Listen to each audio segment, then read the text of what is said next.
Hello my friends, welcomes to my channel Ami's cakes. അപ്പോൾ കൂട്ടുകാർക്ക് നമ്മുടെ തംബ്നെയിൽ കണ്ടപ്പോൾ തന്നെ മനസ്സിലായിട്ടുണ്ടാവുമല്ലേ ഇന്ന് ഏത് കേക്കിൻ്റെ റെസിപ്പി ആയിട്ടാണ് ഞാൻ വന്നിരിക്കുന്നതെന്ന്. അപ്പം നമ്മുടെ വാഞ്ചോ കേക്കാണ്. 1/2 kg കേക്കിൻ്റെ ഒരു റെസിപ്പിയാണ് ഞാനിവിടെ കൂട്ടുകാരുമായിട്ട് ഷെയർ ചെയ്യുന്നത്. നിങ്ങൾക്കതിൻ്റെ ഡബിൾ എടുത്തിട്ട് നിങ്ങൾക്ക് 1 kg ആയിട്ടും ചെയ്യാം കേട്ടോ. അപ്പോൾ ഞാനിവിടെ 2 മുട്ട എടുത്തിട്ടുണ്ട്. അതേപോലെ തന്നെ 1/2 കപ്പോളം പൊടിക്കാത്ത പഞ്ചസാര ഞാനിവിടെ എടുത്തിട്ടുണ്ട്.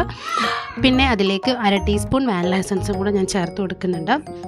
പിന്നെ നമുക്ക് ഡ്രൈ ഇൻഗ്രീഡിയൻസ് ആയിട്ട് വേണ്ടത് 1/2 കപ്പ് മൈദ, അതിൻ്റെ കൂടെ ഞാൻ ഒരു ടേബിൾ സ്പൂണോളം കോൺഫ്ലവർ എടുത്തിട്ടുണ്ട്. 1/2 ടീസ്പൂണോളം ബേക്കിംഗ് പൗഡറും 1/4 ടീസ്പൂണ് ബേക്കിംഗ് സോഡയാണ് എടുത്തിരിക്കുന്നത്. അപ്പം ഇതെല്ലാം കൂടെ ഞാനിവിടെ ബീറ്റർ ഉപയോഗിച്ചാണ് ചെയ്യുന്നത്. കൂട്ടുകാർക്ക് മിക്സിയിലിട്ടടിച്ചോ എങ്ങനെ വേണമെങ്കിലും നിങ്ങൾക്ക് നമ്മുടെ ആ ഒരു മുട്ടയെ പതപ്പിച്ചെടുക്കാം.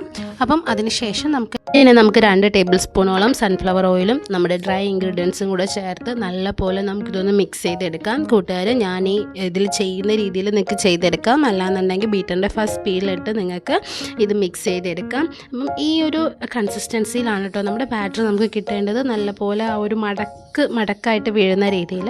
അപ്പം ഞാനിവിടെ 2 ടിന്ന് എടുത്തിട്ടുണ്ട്. 1/4 കിലോയുടെ 2 ടിന്നാണ് ഞാനിവിടെ എടുത്തിരിക്കുന്നത്. അപ്പം നമ്മുടെ ബാറ്ററിൻ്റെ പകുതി ഞാൻ നമ്മുടെ ഒരു ടിന്നിലോട്ട് ഒഴിച്ച് മാറ്റുന്നുണ്ട്. ബാക്കി പകുതിയിലേക്ക് ഞാനിവിടെ ഒരു ടേബിൾ സ്പൂൺ പൗഡറാണ് ചേർത്ത് കൊടുക്കുന്നത്. കൊക്കോ പൗഡർ ചേർത്തിട്ട് നല്ലപോലെ തന്നെ ഞാനവിടെ ഫോൾഡ് ചെയ്ത് എടുക്കുന്നുണ്ട്. അപ്പം നമ്മുടെ 5 ഇഞ്ചിൻ്റെ 2 ടിന്നാണ് ഞാൻ എടുത്തിരിക്കുന്നതെന്ന് പറഞ്ഞല്ലോ. അപ്പോൾ അത് നല്ലപോലെ ബട്ടർ പേപ്പറൊക്കെ ചുറ്റിനും വെച്ചിട്ട് 2 ടിന്നിലായിട്ട് ഞാനിവിടെ ഒഴിച്ചു കൊടുത്തിട്ടുണ്ട്. ഓവനിൽ വെച്ചിട്ടാണ് കേട്ടോ ഞാൻ നമ്മുടെ കേക്ക് ബേക്ക് ചെയ്തെടുത്തത്. അപ്പം ആ കേക്കിൻ്റെ ആ ഒരു വീഡിയോ ഞാൻ എടുക്കാൻ വിട്ടുപോയി. അപ്പം അത് കിട്ടിയില്ല. കേക്കൊക്കെ നമുക്ക് നല്ല രീതിയിൽ തന്നെ കിട്ടിയിട്ടുണ്ടായിരുന്നു. തണുത്ത് സെറ്റായതിന് ശേഷം നമുക്കതിനെ 4 ലെയറായിട്ടാണ് ഞാൻ എടുത്തിരിക്കുന്നത്. നമ്മുടെ വൈറ്റ് ഫോറസ്റ്റിൻ്റെ ആ ഒരു സ്പഞ്ച്, വാനില സ്പഞ്ച് 2 പീസായിട്ടും, അതേപോലെ തന്നെ നമ്മുടെ ചോക്ലേറ്റിൻ്റെ സ്പഞ്ചും 2 ലെയറായിട്ട് ഞാനിവിടെ എടുത്തിട്ടുണ്ട്.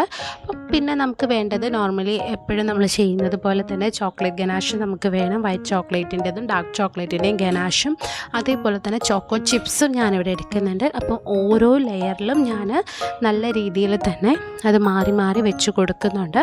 ഷുഗർ സിറപ്പായിട്ട് ഞാൻ നമ്മുടെ ചോക്ലേറ്റിൻ്റെ സ്പഞ്ചും കൂടെ ഉള്ളത് കൊണ്ട് 1 കപ്പ് വെള്ളവും അതേപോലെ തന്നെ ഒരു 1/2 കപ്പോളം പഞ്ചസാര, 1 നുള്ളുപ്പ്, ഇത്രയും ചേർത്താണ് കേട്ടോ നമ്മുടെ ഷുഗർ സിറപ്പ് ഞാനിവിടെ റെഡിയാക്കി എടുത്തിരിക്കുന്നത്. ഷുഗർ സിറപ്പ് ഫ്രിഡ്ജിൽ വെച്ച് തണുപ്പിച്ച് സെറ്റ് ചെയ്തെടുത്തതാണ്. അപ്പം ഓരോ ലെയറിലും ഞാനത് മാറി മാറി ഒഴിച്ച് കൊടുക്കുന്നുണ്ട്. ഞാനിവിടെ ആദ്യം വീഡിയോയിൽ നിങ്ങൾ കാണുന്നത് പോലെ തന്നെ ചോക്ലേറ്റ് സ്പഞ്ചാണ് വെച്ച് കൊടുക്കുന്നത്. അങ്ങനെ വരുമ്പോഴേ ഏറ്റവും ടോപ്പിൽ നമുക്ക് വാനിലയുടെ സ്പഞ്ച് കിട്ടത്തുള്ളൂ. ഇല്ലെങ്കിൽ നമ്മുടെ ആ ഒരു ചോക്ലേറ്റിൻ്റെ ക്രംസ് നമ്മുടെ ക്രീമിന് ചുറ്റിനും വരുന്നത് നമുക്ക് അറിയാൻ പറ്റും. ഇതിൽ നോക്കിയാൽ തന്നെ അറിയാം, അല്ലെങ്കിൽ തന്നെ അത് പുറത്തറിയാൻ പറ്റുന്നുണ്ട്. പക്ഷേ നമ്മൾ ക്രീമൊക്കെ ചെയ്ത് വരുമ്പോൾ അത് കുഴപ്പമില്ല, ആ ഒരു രീതിയിൽ അത് മാറിപ്പോകുന്നുണ്ട്. കൂട്ടുകാർക്ക് വേണമെങ്കിൽ ഇതിൻ്റെ കൂടെ കണ്ടൻസ്ഡ് മിൽക്ക് ആഡ് ചെയ്ത് കൊടുക്കാം. ഇനി ചോക്കോ ചിപ്സ് ഇല്ലാത്ത കൂട്ടുകാരാണെന്നുണ്ടെങ്കിൽ നിങ്ങൾക്ക് പകരം ചോക്ലേറ്റ് ഗ്രേറ്റ് ചെയ്ത് കൊടുത്ത് നിങ്ങൾക്ക് ചേർത്ത് കൊടുക്കാവുന്നതാണ് കേട്ടോ. അങ്ങനെ മൊത്തം 4 ലെയറിൽ അത്യാവശ്യം ഹൈറ്റിൽ തന്നെ നമ്മുടെ കേക്ക് ഞാനിവിടെ ബേക്ക് ചെയ്തെടുത്തിട്ട് സെറ്റ് ചെയ്തെടുക്കുന്നുണ്ട്. നമ്മളിപ്പം 1/2 കിലോയുടെ ടിന്നിലാണ് നമ്മുടെ കേക്ക് ബേക്ക് ചെയ്യുന്നതെങ്കിൽ നമുക്കൊരു 2 ലെയർ വാനിലയും അതേപോലെ തന്നെ 1 ലെയർ ചോക്ലേറ്റ് സ്പഞ്ചുമാണ് കിട്ടാറുള്ളത്. അപ്പം ഞാൻ പൊതുവേ ചെയ്യാറുള്ളത് ഇങ്ങനെയാണ്, 2 ലെയർ വീതം കിട്ടുന്ന രീതിയിലാണ് ഞാൻ നമ്മുടെ വാഞ്ചോ കേക്ക് സെറ്റ് ചെയ്യുക. അപ്പം ആ ഒരു ചോക്ലേറ്റിൻ്റെയും അതേപോലെ തന്നെ വൈറ്റ് ചോക്ലേറ്റിൻ്റെയും ആ ഒരു ടേസ്റ്റ് നമുക്ക് നല്ല രീതിയിൽ തന്നെ മനസ്സിലാക്കാൻ പറ്റും. 2ൻ്റെ ഒരു കോമ്പിനേഷൻ നമുക്ക് നന്നായിട്ട് ടേസ്റ്റ് ചെയ്യാൻ പറ്റും നമ്മുടെ കേക്കുകളിൽ. അപ്പം മൊത്തത്തിലൊന്ന് കോട്ട് ചെയ്തെടുത്തതിന് ശേഷം ഏറ്റവും ടോപ്പിലായിട്ട് ഞാൻ വീണ്ടും നമ്മുടെ വൈറ്റ് ചോക്ലേറ്റ് കൊണ്ട് കവർ ചെയ്ത് കൊടുക്കുന്നുണ്ട്. അത്യാവശ്യം നല്ല രീതിയിൽ തന്നെ, ഒരുപാട് ഒലിച്ചു പോകുന്ന രീതിയിലല്ല, ഞാൻ 1:1 റേഷ്യോയിലാണ് നമ്മുടെ ചോക്ലേറ്റ് എടുത്തിരിക്കുന്നത്. അപ്പം നല്ല രീതിയിൽ തന്നെ നമ്മുടെ ചോക്ലേറ്റ് ഞാൻ മുകൾ ഭാഗത്ത് ഒഴിച്ചു കൊടുത്ത് സെറ്റ് ചെയ്തെടുക്കുന്നുണ്ട്. വൈറ്റ് ചോക്ലേറ്റ് നമ്മുടെ കേക്കിൽ അവിടെ സെറ്റായി വന്നതിന് ശേഷം അതിന് ടോപ്പിലേക്ക് ഞാൻ നമ്മുടെ ഡാർക്ക് ചോക്ലേറ്റ് ഗനാഷ് കുറച്ച് ട്രിപ്പ് ചെയ്ത് കൊടുക്കുന്നത് പോലെ കൊടുക്കുന്നുണ്ട്. ട്രിപ്പ് ചെയ്ത് കൊടുത്തതിന് ശേഷം ഏറ്റവും ടോപ്പിലായിട്ട് നമ്മുടെ സ്പൂണിൻ്റെ ബാക്ക് സൈഡ് വെച്ചൊരു സിമ്പിളായിട്ടുള്ളൊരു ഡിസൈൻ കൊടുക്കുന്നുണ്ട്. നോർമലി നമ്മുടെ വാഞ്ചോ കേക്കുകളിലൊക്കെ നമ്മൾ കാണുന്നത് പോലത്തെ ഡിസൈൻ തന്നെയാണ് ഞാനിവിടെ കൊടുക്കുന്നത്. പിന്നെ ചുറ്റിനും ഞാനിവിടെ ചോക്ലേറ്റ് ഒന്നും ട്രിപ്പ് ചെയ്ത് വിടുന്നില്ല.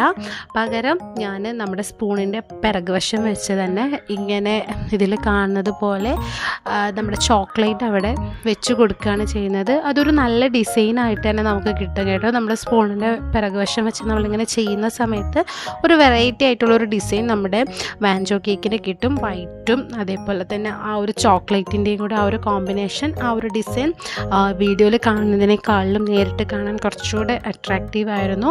പിന്നെ ഏറ്റവും ടോപ്പിലായിട്ട് നമ്മുടെ നെയിം എഴുതി കൊടുക്കുക. ഡിസൈൻ എന്ന് പറയുന്നത് ഏറ്റവും താഴെയായിട്ട് നമ്മൾ സ്റ്റാർ നോസിൽ വെച്ചിട്ട് നമ്മൾ ചുറ്റിനും ചെറുതായിട്ടൊന്ന് ഫ്ലവറും കൂടെ ചെയ്ത് കൊടുക്കുന്നുണ്ട് കേട്ടോ. അതാണ് നമ്മുടെ കേക്കിൻ്റെ ആ ഒരു ഡിസൈൻ എന്ന് പറയുന്നത്. ക്രീം വെച്ച് ആ ഒരൊറ്റ ഡെക്കറേഷൻ മാത്രമേ നമ്മുടെ കേക്കിൽ ഞാനിവിടെ കൊടുത്തിട്ടുള്ളൂ. പിന്നെ 2 ബട്ടർഫ്ലൈയുടെ ടോപ്പേഴ്സും കൂടെ വെച്ച് കൊടുക്കുന്നുണ്ട്. ഇതാണ് നമ്മുടെ കേക്കിൻ്റെ ഒരു ഫൈനൽ ലുക്ക് എന്ന് പറയുന്നത്. കസ്റ്റമറിന് ഡിസൈൻ ആണെങ്കിലും കേക്ക് ആണെങ്കിലും ഒക്കെ നന്നായിട്ട് ഇഷ്ടപ്പെട്ടിട്ടുണ്ടായിരുന്നു. അപ്പോൾ നിങ്ങൾക്ക് ഈ ഒരു വീഡിയോ ഇഷ്ടപ്പെട്ടു എന്ന് വിചാരിക്കുന്നു. അപ്പോൾ ചാനൽ ലൈക്ക് ചെയ്യുക, സബ്സ്ക്രൈബ് ചെയ്യുക, എന്നെയും കൂടി സപ്പോർട്ട് ചെയ്യുക. എല്ലാവരും സേഫ് ആയിട്ടിരിക്കുക. Bye bye.